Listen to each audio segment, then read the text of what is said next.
transparency measures regarding force posture in Ukraine, as well as measures to increase confidence regarding military exercises and maneuvers in Europe. And we address other areas where we see potential for progress, including arms control related to missiles in Europe, our interest in a follow-on agreement to the New START treaty that covers all nuclear weapons, and ways to increase transparency and stability. We put these ideas forward because they have the potential, if negotiated in good faith, to enhance our security and that of our allies and partners, while also addressing Russia's stated concerns through reciprocal commitments.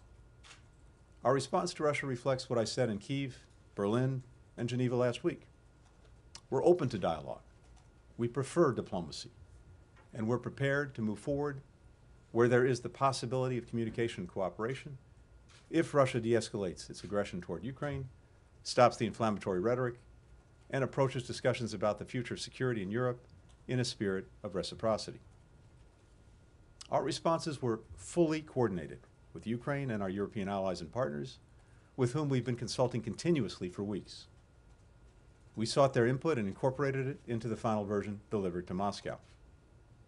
Additionally, NATO developed and will deliver to Moscow its own paper with ideas and concerns about collective security in Europe, and that paper fully reinforces ours and vice versa. There's no daylight among the United States and our allies and partners on these matters. We shared our response paper with Congress, and I'll be briefing congressional leaders on this later today and consulting with them on our approach. As you know, there's strong bipartisan interest and deep expertise on the Hill when it comes to Ukraine and Russia, and we very much appreciate having Congress as a partner as we move forward. We're not releasing the document publicly because we think that diplomacy has the best chance to succeed if we provide space for confidential talks. We hope and expect that Russia will have the same view and will take our proposal seriously. I expect to speak to Foreign Minister Lavrov in the coming days after Moscow has had a chance to read the paper and is ready to discuss next steps. There should be no doubt about our seriousness of purpose when it comes to diplomacy, and we're acting with equal focus and force to bolster Ukraine's defenses and prepare a swift, united response to further Russian aggression. 3 deliveries of U.S. defensive military assistance arrive in Kyiv this week, carrying additional Javelin missiles and other anti-armor systems, 283 tons of ammunition and non-lethal equipment essential to Ukraine's frontline defenders. More deliveries are expected in the days to come. We provided more defensive security assistance to Ukraine in the past year than in any previous year. Last week, I authorized U.S. allies, including Estonia, Latvia, and Lithuania, to provide U.S.-origin military equipment from their inventories for use by Ukraine.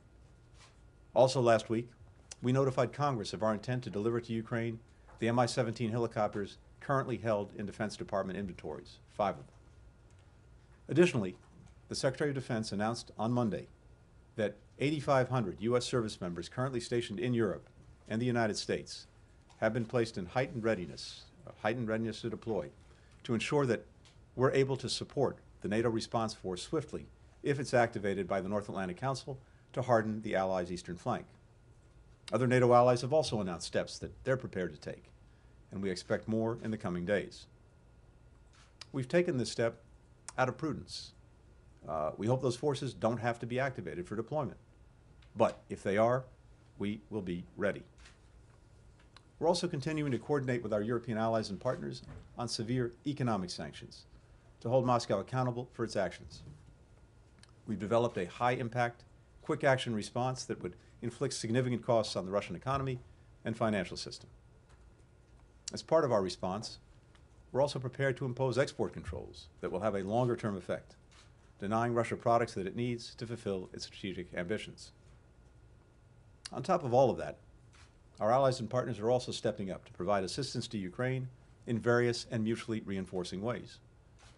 As we've done many times before, the alliance and individual allies are coming together to support our partners and to defend what should be inviolable principles that have helped provide unprecedented security, stability, and prosperity for decades in Europe and around the world.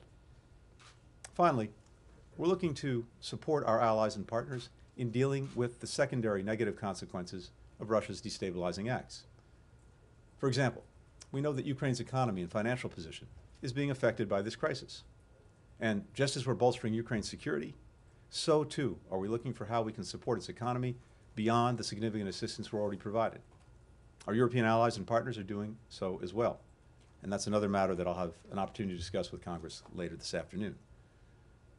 As we're taking steps to ensure that the global energy supply isn't disrupted, that too is an important focus. Should Russia choose to weaponize its natural gas by cutting supply to Europe even more than it's already done?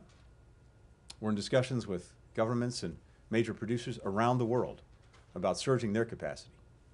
We're engaged in detailed conversations with our allies and partners about coordinating our response, including how best to deploy their existing energy stockpiles.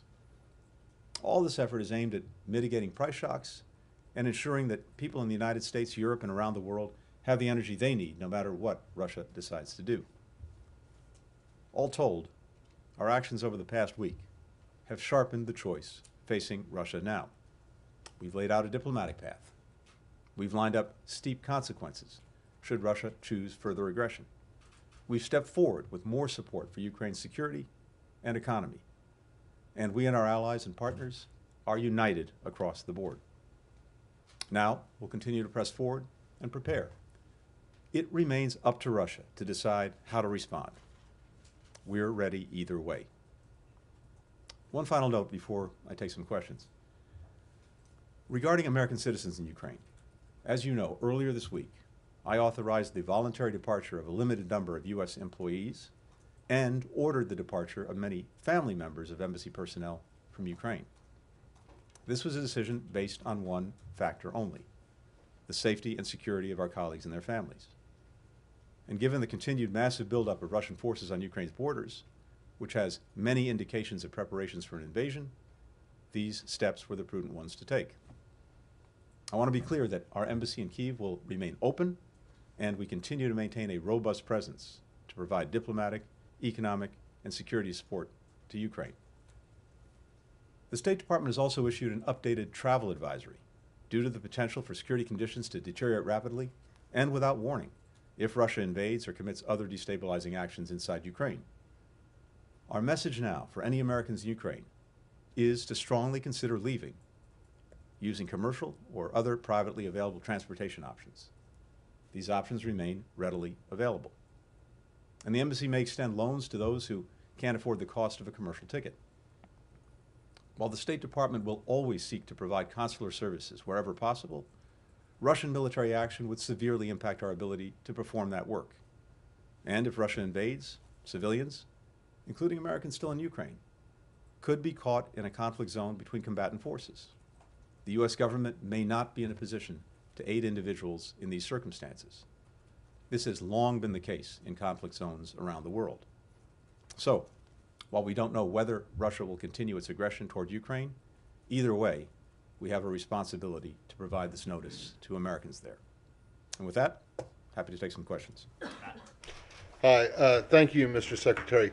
I realize that you don't want to get into the specifics of what is actually in this document, and although I'm sure I and my colleagues will continue to try to get them. But can you say, more broadly, when you say that there are core principles that you're committed to and to uphold and defend, does that mean that in this document you told the Russians point blank in writing that no is the answer to their demands for a formal bar on the expansion of NATO, the permanent exclusion of Ukraine, and the withdrawal of certain forces and equipment from Eastern Europe?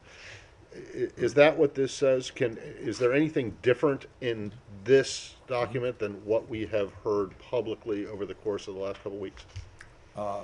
Again, without going into the specifics of the document, I can tell you that it reiterates what we said publicly for many weeks and, in a sense, for many years, that we will uphold the principle of NATO's open door, and that's, as I've said repeatedly in recent weeks, a commitment that we're bound to, and so.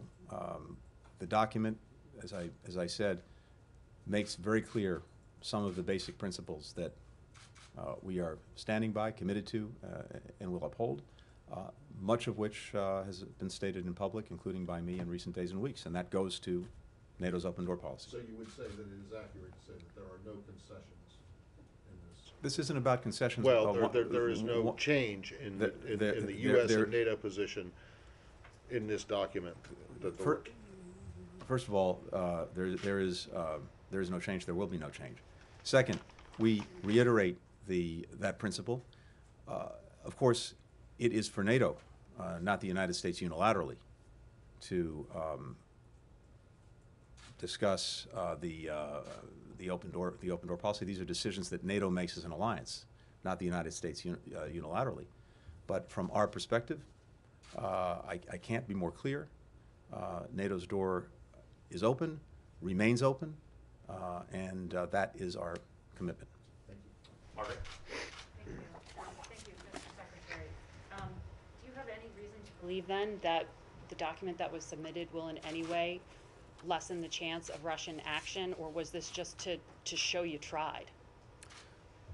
Margaret, what we do in this document, besides laying out our core principles, besides sharing our concerns, the concerns of allies and partners, about things that Russia is doing that we believe undermine security and stability, we also do lay out areas where we believe that together we could actually advance security for everyone, including for Russia, based on some of its stated concerns, as well, of course, as for us and for our allies and partners. And so there are a number of areas, again, based on what Russia has said, that I think would make a difference if done on a reciprocal basis and approached in good faith. So, for example, as we've said, the placement of offensive missile systems in Ukraine, military exercises and maneuvers in Europe, potential arms control measures, greater transparency,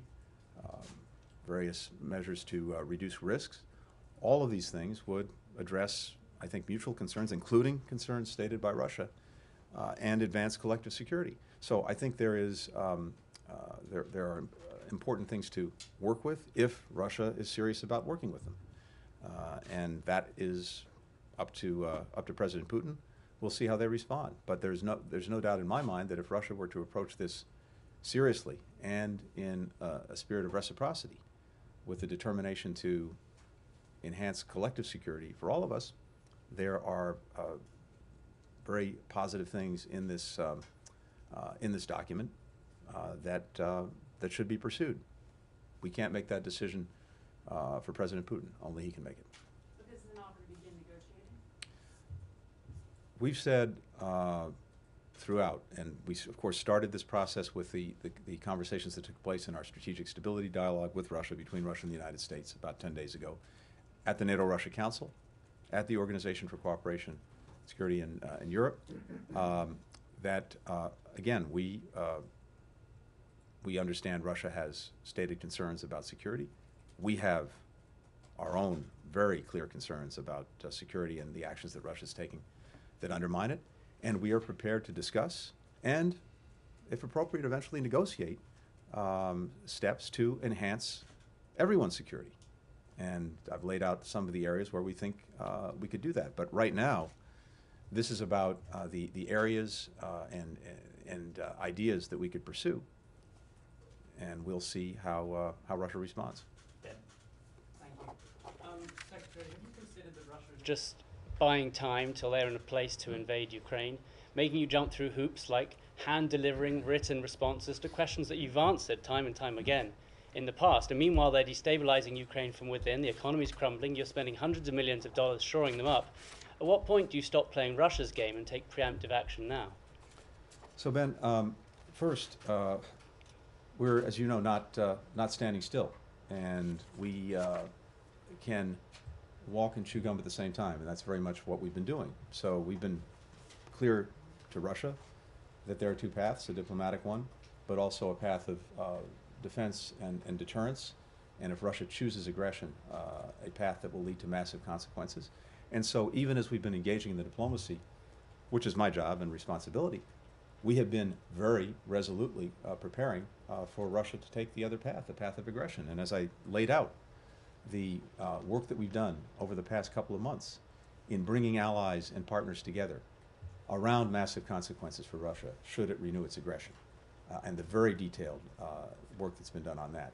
But they're The being shoring up, aggressive let me now, finish if I may, sorry. please, and then come back to you. The shoring up in very significant ways of our support for Ukraine, including the defensive military support, the drawdown that the President issued in December, which is now being delivered to Ukraine, the additional steps to make sure that defensive military assistance was being made available to Ukraine, including the authorizations that I signed a week ago to allow other countries that have U.S. origin military equipment to share it with Ukraine.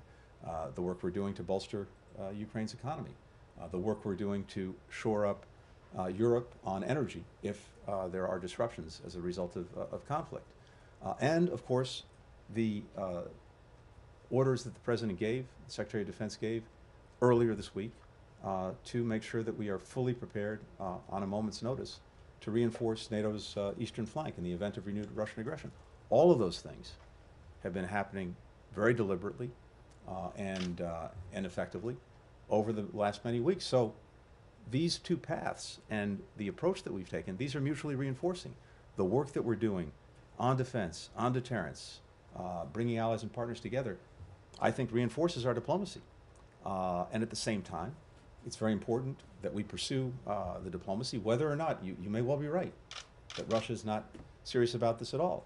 But we have an obligation to test that proposition, to pursue the diplomatic path, to leave no diplomatic stone unturned, because for sure, it's far preferable to resolve these differences peacefully, consistent with our principles, than it would be to have renewed aggression, renewed conflict, and everything that will follow from that. But the point is, we're prepared either way.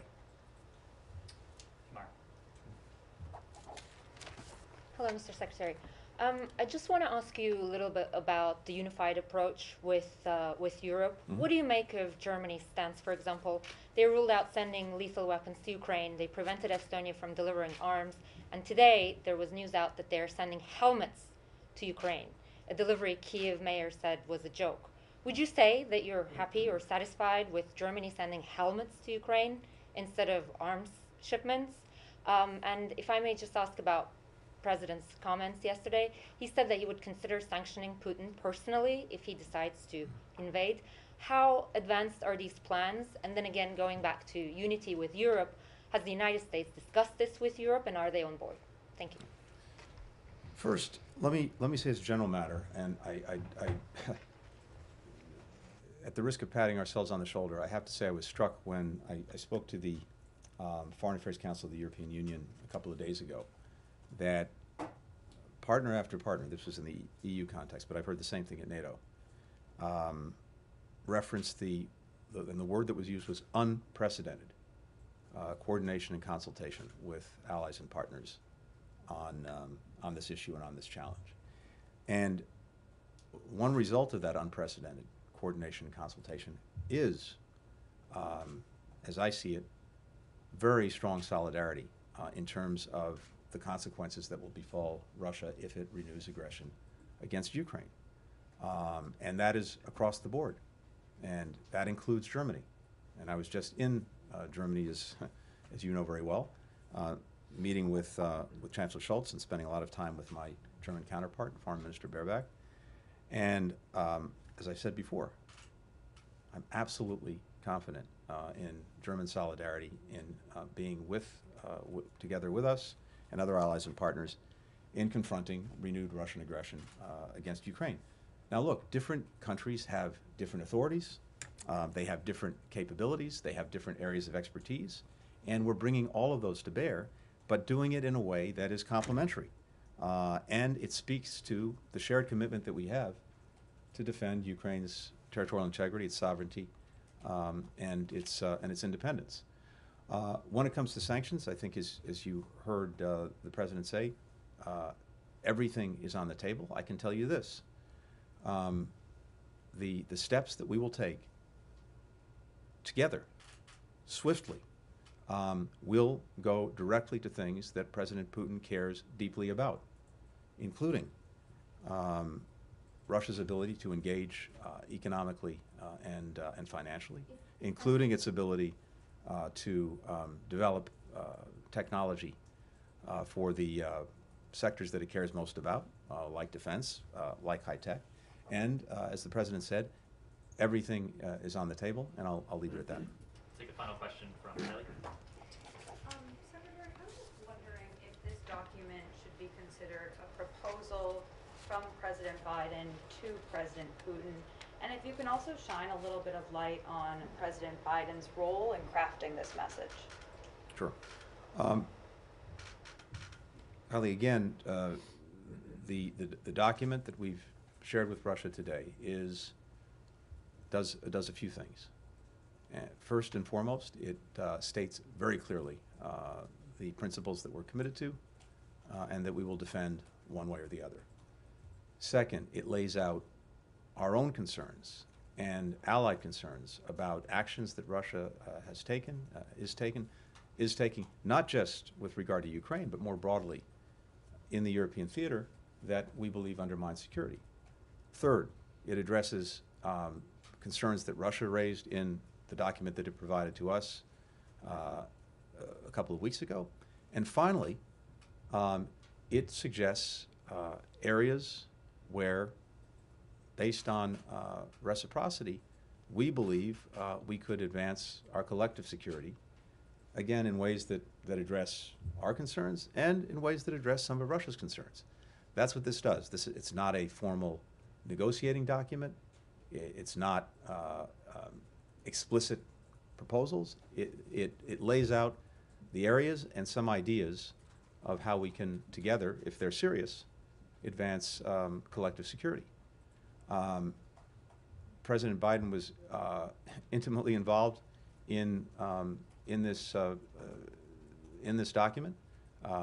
We've reviewed it with him repeatedly over the last weeks, just as we were getting, as you know, comment, input, ideas from allies and partners. It was vital that we work on this document, even though it goes to bilateral matters, and what NATO is providing presumably goes to the some broader issues that involve NATO and Russia. But allies and partners were intimately involved as well, and we took on board many of the comments they've made and integrated them into the document. But the President has been deeply involved in this from the get-go, reviewing various drafts of the proposal, making his own edits, and of course blessing the final document that was delivered to Russia today. Just to follow up on that, given that, you know, Biden himself, U.S. Biden administration officials have said a invasion is potentially imminent, the stakes are incredibly high here, and you guys have also said that Putin is the decision maker. So why not address this directly to him, given the situation you're facing right now? I'm not sure what you mean by address it directly to him. This is a document that was prepared on behalf of the United States by its government, being delivered to Russia and to its government, upon which President Putin presides. I have no doubt that our Russian counterparts and my counterpart, Foreign Minister Lavrov, will share the document with President Putin, and putting things in perhaps everyone else. You may be right. And of course, these are also complex issues, and putting things in writing is also a good way, as we do all the time across the board, is a good way to make sure we're as precise as possible, and the Russians understand our positions, our ideas as clearly as possible. Right now, the document is with them, and the ball is in their court. We'll see what we do, as I've said repeatedly, whether they choose the path of diplomacy and dialogue, whether they decide to renew aggression against Ukraine, we're prepared either way. Thank you. Thank you. Thank Thanks, you. everyone.